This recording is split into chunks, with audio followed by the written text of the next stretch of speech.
রাহুল গান্ধীর ঘোষণা নিয়ে সাংবাদিক সম্মেলন করলেন ঊনকোটি জেলা যুব কংগ্রেস সভাপতি এবং পাবিয়াছড়া ব্লক যুব কংগ্রেস সভাপতি সহ কংগ্রেস নেতৃত্বরা।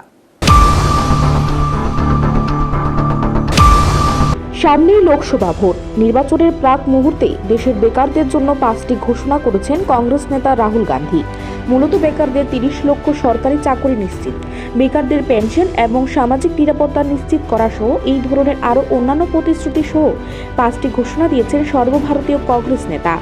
রাহুল গান্ধীর এই ঘোষণাকে সাধুবাদ জানিয়ে রাজ্যবাসীর সামনে তা তুলে ধরতে শনিবার ঊনকোটি জেলার কুমারঘাটে সাংবাদিক সম্মেলন ডাকল কংগ্রেসের যুব সংগঠন।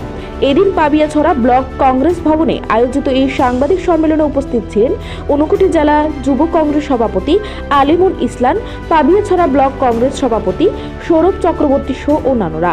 কংগ্রেস দলের এই ঘোষণা আগামী লোকসভা ভোটে কোনো প্রভাব ফেলবে কিনা তাই এখন দেখার।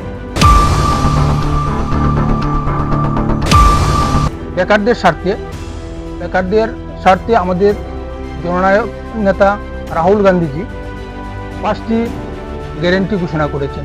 তার পূর্বে আমি বলবো, এই ত্রিপুরা সরকার প্রতিষ্ঠার পূর্বে যে 50,000 চাকরি দেওয়ার প্রতিশ্রুতি ওনারা দিয়েছিলেন, এই আজ অবধি ওরা হয়তো 2,500 থেকে 3,000 চাকরি দিতে সক্ষম হয়েছে। এর মধ্যেও রয়েছে নানান দুর্নীতি। আপনারা লক্ষ্য করেছেন, যুব কংগ্রেস বিগত দিনে আন্দোলন করেছিল পিআরটিসি সার্টিফিকেট বাধ্যতামূলক করে যাতে নিয়োগ প্রক্রিয়া করা হয়। সরকার হয়তো পরবর্তী সময়ে সেটা মেনে নিয়েছিলেন, কিন্তু আমরা লক্ষ্য করেছি এর মধ্যেও একটা দুষ্ট চক্র কাজ করেছে।